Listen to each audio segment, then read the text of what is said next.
Shalom jemaat yang dikasihi oleh Tuhan. Tanpa terasa kita sudah masuk di pergantian tahun antara tahun 2020 dan 2021. Saudara, hari-hari telah kita lewati, banyak peristiwa yang terjadi sepanjang tahun 2020 ini. Tapi bersyukur kalau kita masih bisa hidup sampai saat ini. Itu semua karena penyertaan Tuhan dan seizin daripada Yang Maha Kuasa. Dan saya percaya kalau kita bisa masuk ke tahun 2021, ada maksud dan rencana Tuhan yang indah buat hidup kita semua. Hari ini kembali kita akan belajar firman Tuhan dari kitab Yeremia pasal yang ke-29. Kita akan baca mulai ayat yang pertama sampai dengan ayat yang ke-14. Firman Tuhan berkata demikian. Beginilah bunyi surat yang dikirim oleh Nabi Yeremia dari Yerusalem kepada tua-tua di antara orang buangan, kepada imam-imam, kepada nabi-nabi, dan kepada seluruh rakyat yang telah diangkut ke dalam pembuangan oleh Nebukadnezar dari Yerusalem ke Babel. Itu terjadi sesudah Raja Yekhonya serta ibu suri, pegawai-pegawai istana, pemuka-pemuka Yehuda dan Yerusalem, tukang dan pandai besi telah keluar dari Yerusalem.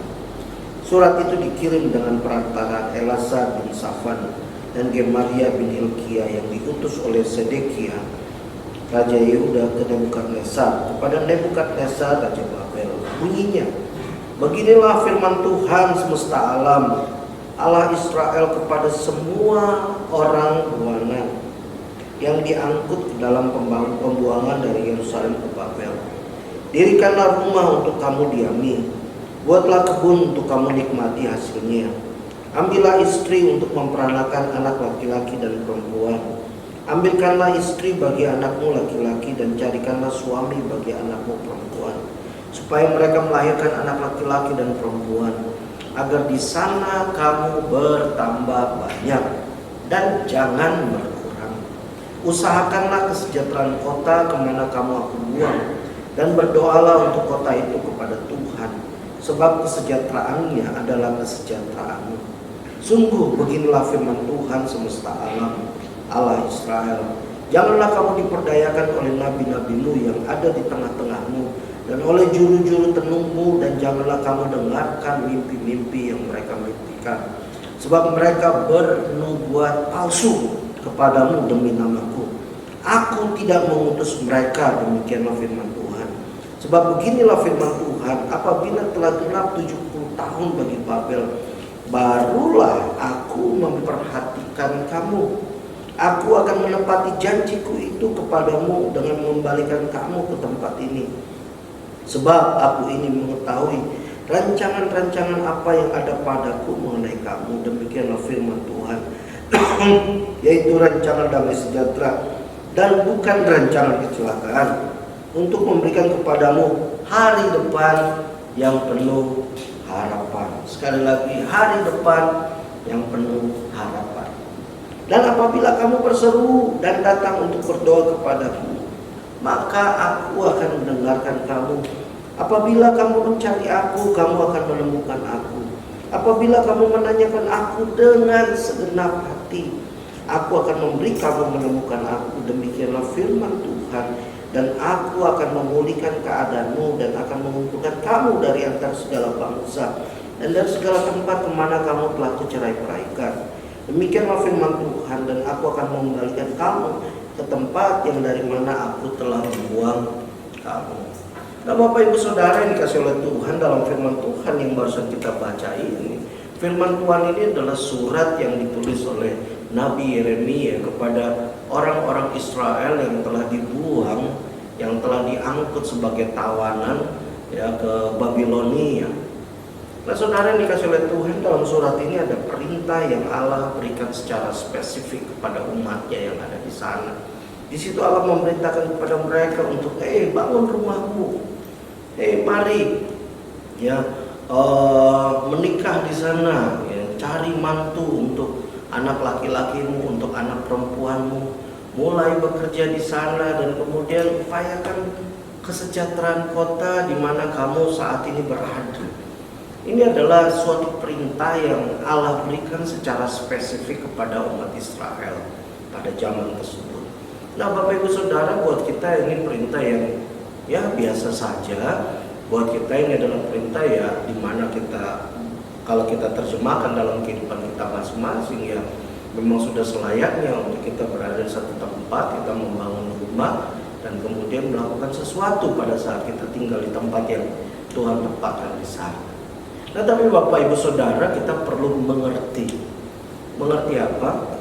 Mengerti di sini bahwa mengapa secara khusus Allah memberikan perintah spesifik ini. Orang-orang Israel di zaman dahulu mempunyai satu kepercayaan. Kepercayaan apa? Kepercayaan bahwa mereka seharusnya, semestinya tinggal di tanah perjanjian. Dan buat mereka tanah perjanjian tersebut tidak akan pernah pindah, akan selalu ada di sana. Dan berkat Tuhan untuk mereka akan ada pada saat mereka tinggal di tanah perjanjian tersebut. Mereka sangat-sangat meyakini mereka tidak seharusnya pindah. Dan kalaupun mereka ditawan, mereka meyakini tidak perlu waktu yang lama untuk mereka kembali untuk tinggal di tanah perjanjian tersebut. Dan itu adalah kepercayaan daripada orang-orang Israel. Dan sampai sekarang orang-orang Israel, orang-orang Yahudi, mereka mempercayai bahwa mereka harus kembali ke tanah perjanjian mereka tersebut, Israel, kepada Yerusalem, ya, ke tanah Galilea, ke tanah Yudea. Itu yang mereka percayai. Nah, kepercayaan ini, saudara, membuat mereka meyakini bahwa penawanan mereka di Babylon itu tidak akan lama. Mereka meyakini bahwa ayo cepat-cepat kita kembali ke tanah asal kita. Tetapi kemudian ada sebuah surat yang dituliskan oleh Yeremia ini yang mengatakan tidak. Tinggallah di tempat di mana kamu berada saat ini. Mulailah bekerja, mulailah berupaya sesuatu. Dan kemudian Yeremia melanjutkan, nanti setelah 70 tahun masa Babel ini genap, barulah kamu kembali. Jadi memang ada masa di mana mereka akan kembali, tetapi ada satu masa 70 tahun di mana mereka akan hidup dan tinggal di sana.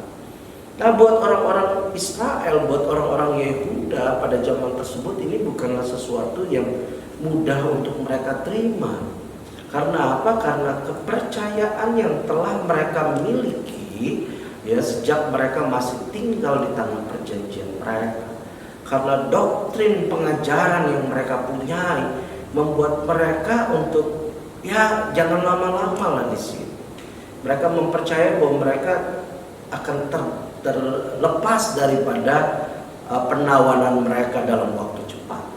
Nah, firman Tuhan yang Allah sampaikan ini adalah sesuatu yang berbalik daripada apa yang mereka percayai. Nah, saudara yang dikasih oleh Tuhan, ya, saya percaya bahwa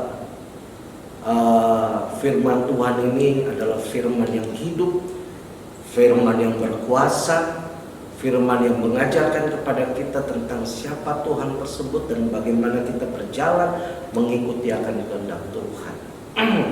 Nah, saudara, memang harus diakui bahwa ada kalanya apabila kita tidak secara utuh mengenal Tuhan, mengenal firman, kita bisa mempunyai kepercayaan yang kurang lengkap atau tidak lengkap, yang membuat kita akhirnya bisa menjadi seperti orang Israel yang pada saat mereka dibuang ke Babel membuat mereka tidak betah untuk tinggal di sana dan pengen cepat-cepat pulang.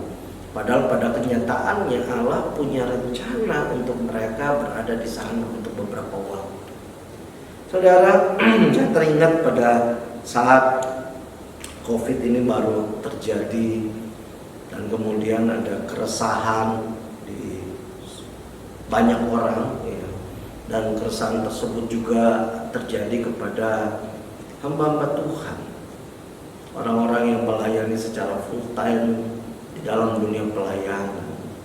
Ada pertanyaan-pertanyaan dan kontroversi demi kontroversi yang Bukan berarti kita tidak percaya Tuhan, tetapi kemudian waktu kita merenung tentang kejadian COVID ini, kita bertanya-tanya apa yang sedang terjadi. Dan salah satu daripada rekan saya, dia mempunyai kepercayaan seperti ini. Dia percaya bahwa Allah telah mati untuk segala penyakit kita, dan kemudian Allah sudah menyembuhkan kita dari segala penyakit. Dan dia percaya bahwa sebagai orang percaya sudah selayaknya tidak seorang pun terkena penyakit. Jadi istilahnya kita ini setelah terima Tuhan Yesus, dia mempercayai bahwa tidak ada satu penyakit pun yang kebal yang bisa masuk di dalam tubuh manusia. Dan sehingga sampai dia mengatakan bahwa bila ada orang yang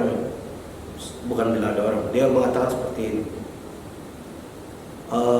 orang percaya apabila ada virus yang masuk ke dalam tubuh orang tersebut, maka dengan sendirinya virus tersebut akan hilang, virus tersebut akan mati dengan sendiri. Dia sangat mempercayai hal tersebut. Dan kemudian dia percaya bahwa kalau sampai ada orang yang percaya yang terkena sakit, dia mengatakan seperti ini, mungkin orang tersebut kurang mengimani firman Tuhan, kurang berdoa. Nah saudara, mengapa orang tersebut bisa sampai mempercayai hal yang sangat ekstrim tersebut? Buat saya apa yang dia percayai sangat ekstrim. Saya percaya bahwa Tuhan Yesus menyembuhkan kita, tetapi saya juga percaya sebagai manusia yang masih hidup dalam kedagingan, kita ini rentan juga dengan penyakit apabila kita tidak menjagakan diri kita dan hidup kita. Kita masih bisa diserang oleh penyakit. Tetapi buat teman saya ini tidak demikian. Nah, apa yang membuat dia bisa percaya sedemikian ekstrim? Saya belajar bahwa karena kita manusia kadang kurang lengkap di dalam mempelajari firman, di dalam mempelajari tentang Allah. Saya berikan contoh yang lain, dan contoh itu adalah pribadi saya. Saya tumbuh besar di sebuah lingkungan, di komunitas yang dimana kita percaya bahwa sebagai orang Kristen, penderitaan adalah makanan sehari-hari kita. Saya bertumbuh di kalangan di mana pikul salib itu haruslah setiap hari. Dan memang kita harus memikul salib, tetapi pengertian ekstrim yang saya punyai pada saat itu adalah orang Kristen kalau miskin itu memang sudah selayaknya orang Kristen seperti itu. Orang Kristen menderita sudah selayaknya orang Kristen seperti itu. Jadi saya belajar dan bertumbuh dari doktrin di mana penderitaan adalah sesuatu yang lumrah, dan bukan cuma lumrah, bahkan harusnya dijalani dari hari ke hari oleh orang-orang percaya. Saya tumbuh dari doktrin yang demikian dulu. Jadi saya percaya bahwa kalau orang Kristen diberkati, sudah selayaknya orang Kristen tersebut melakukan pengorbanan dengan berkat yang mereka terima. Saya tidak punya konsep bahwa berkat itu harus dikelola, tetapi harus dikorbankan, diberikan seluruhnya untuk bisa dipakai untuk pekerjaan Tuhan. Saudara, ini konsep yang lain, yang ekstrim, yang bisa dimiliki oleh siapapun juga. Bahkan pernah saya miliki di dalam kehidupan saya. Nah saudara, seperti saya katakan tadi, kadangkala pengenalan kita akan Allah, pengenalan kita akan firman kurang lengkap. Karena pengenalan akan firman yang kurang lengkap, akhirnya kita bisa mempunyai pengetahuan yang kadangkala belum tentu 100% benar, yang menyebabkan kita mempunyai pertanyaan-pertanyaan yang mungkin bisa jadi seperti yang orang Israel alami pada saat mereka berada di Babilonia. Mereka bertanya-tanya, Tuhan, mengapa Engkau izinkan kami untuk tertawa? Di manakah Tuhan Allah yang senantiasa mencintai umatnya, yang membela umatnya, yang berperang bagi umatnya? Tetapi mengapa kali ini kami ditawan oleh raja yang kafir, yang tidak percaya kepada Tuhan, yang menyembah akan dewa-dewa dan menyembah akan ilah-ilah lain? Mengapa Engkau izinkan ini terjadi? Mengapa kami harus hidup di tengah-tengah bangsa yang menyembah akan ilah-ilah lain? Nah saudara, pertanyaan-pertanyaan ini yang membuat akhirnya Tuhan harus memberikan firman-Nya secara khusus kepada Yeremia untuk tinggallah di sana, beranak cuculah di sana, berusahalah di sana, jangan sampai kamu menjadi kurang di sana. Allah punya rencana untuk mereka untuk berada di Babilonia untuk beberapa waktu. Nah saudara, peristiwa yang dialami oleh orang Israel mungkin gak 100% sama, tetapi sepanjang masa COVID ini saya mendengar pertanyaan-pertanyaan dari orang-orang yang berkata, di manakah Tuhan yang telah menyembuhkan? Di manakah Allah yang telah mati untuk segala dosa dan untuk segala penyakit manusia? Bahkan untuk orang-orang yang harus merelakan kepergian orang yang mereka kasih karena COVID, ada pertanyaan yang mengatakan, mengapa Tuhan tidak menyembuhkan keluarga yang kami kasih? Mengapa dia harus melewati kematian karena COVID ini? Di manakah Tuhan yang mampu untuk menyembuhkan segala sakit penyakit? Di mana kuasanya? Dan bukan cuma pertanyaan soal penyakit, tetapi juga ada orang-orang yang bertanya, di manakah Tuhan yang memberkati hidup kami? Di manakah janji berkat Tuhan pada saat orang dunia mengalami hal seperti ini? Mengapakah kita juga orang percaya harus mengalami situasi ekonomi seperti ini? Saya mendengar orang-orang percaya yang ekonominya mengalami penurunan yang drastis. Ada yang bahkan harus menjual rumahnya, ada yang bahkan harus menjual usahanya, ada yang usahanya sudah habis-habisan, ada yang bahkan bukan hanya usahanya habis-habisan, tetapi hidup di dalam kekurangan karena kredit yang mereka miliki. Saudara, pertanyaan-pertanyaan ini terjadi terhadap setiap orang percaya. Dan saudara, bukan setiap orang percaya, sebagian dari orang percaya.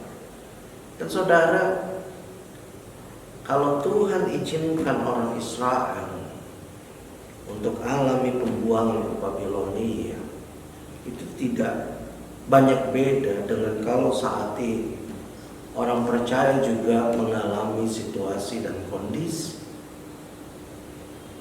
di mana selama masa pandemi kita pun mengalami situasi yang sulit dan sengsara. Dan saudara, apa respon kita? Secara khusus Tuhan berfirman kepada orang Israel, tinggallah, beranak cuculah. Dan kemudian secara khusus Tuhan berkata seperti ini di dalam ayat yang ke-11. Aku mengetahui rancangan-rancangan apa yang ada padaku mengenai firman Tuhan. Mengenai kamu demikianlah firman Tuhan, yaitu rancangan damai sejahtera dan bukan rancangan kecelakaan, untuk memberikan kepadamu hari depan yang penuh pengharapan. Saudara, masuk tahun 2021 ini Tuhan mau mengingatkan kepada kita bahwa dengan segala situasi yang terjadi, pengharapan kita cuma ada di dalam Tuhan. Tuhan menginginkan kita untuk kita tidak hidup dengan pola yang sama kembali. Tuhan menginginkan kita untuk kita bisa menyesuaikan dengan situasi yang terjadi.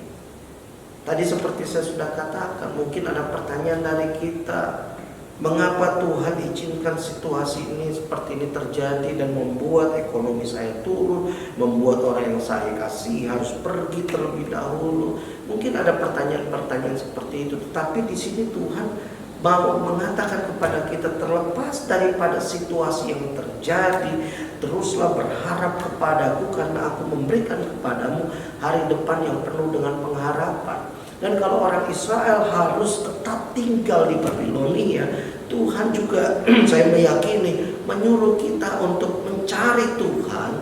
Dan pada saat kita mencari Tuhan, Tuhan akan berikan hikmat, dan kemudian Tuhan akan mulai untuk mengarahkan kita dengan cara hidup yang berbeda di tahun 2021.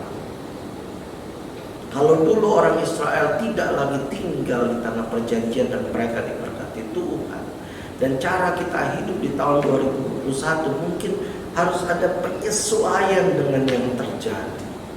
Dan sebenarnya penyesuaian tersebut sudah mulai kita lakukan di tahun 2020. Kita ibadah secara online. Kita saat ini bertemu bukan lagi secara muka dengan muka, tetapi kamera dengan kamera. Kita berdoa secara online, kita cancel secara online. Kita nggak lagi seperti dulu berfellowship sedemikian rupa. Ini adalah penyesuaian yang kita harus alami di tahun 2021 dan mungkin akan seterusnya. Ya mungkin nanti bisa kembali normal, tetapi ada lagi cara adaptasi yang lain yang Tuhan izinkan untuk terjadi. Tetapi saudara, terlepas daripada adaptasi yang terjadi, saya mau ingatkan, jangan pernah untuk kita tidak serius mencari Tuhan. Walaupun kita dengar khotbah online, tetapi tetaplah cari Tuhan dengan sungguh-sungguh.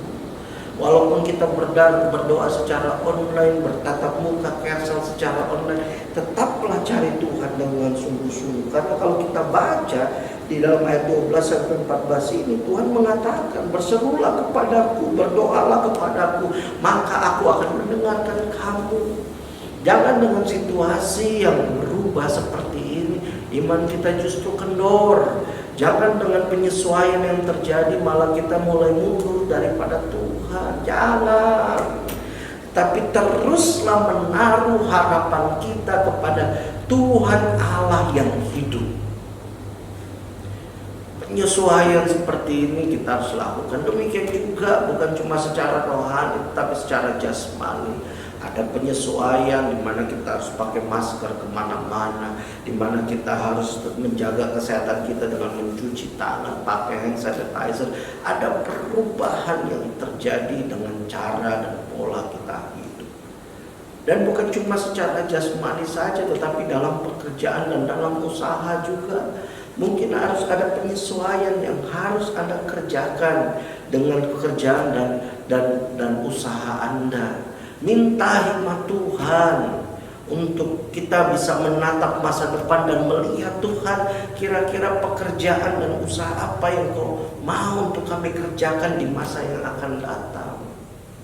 Saudara, era tahun 80, sebelum tahun 90 ya, 90 ke bawah, di mana era tersebut saudara ya cuci cetak foto, terus kemudian apalagi printing tradisional ya, itu adalah hal yang lumrah. Tapi masuk tahun 2000 ke atas, tapi kebanyakan usaha cuci cetak foto, printing tradisional tutup. Kenapa? Karena ada perubahan yang terjadi, yang membuat akhirnya usaha yang dulu pernah sukses, berhasil, harus mengalami penutupan, ganti dengan pola model yang berbeda. Demikian juga ke depannya nanti, ya, di mana mobil bukan lagi pakai BBM, sudah akan menggunakan listrik.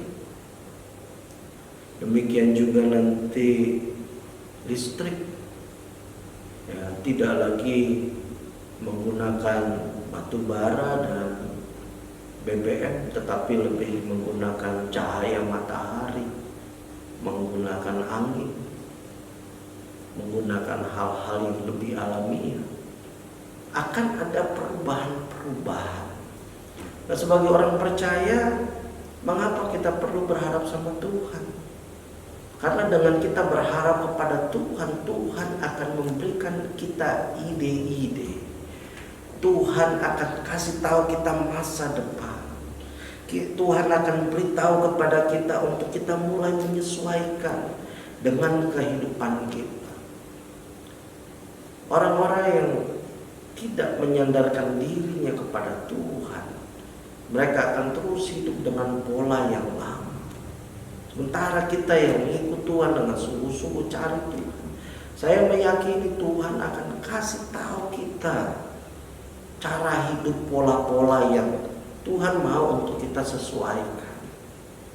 Demikian juga di dalam dunia pelayanan. Kalau dulu kita melayani Tuhan dengan cara-cara yang tradisional, sekarang kita melayani Tuhan dengan cara-cara yang berbeda. Kalau dulu kita melayani harus tatap muka, sekarang kita harus melakukannya dengan tatap kamera.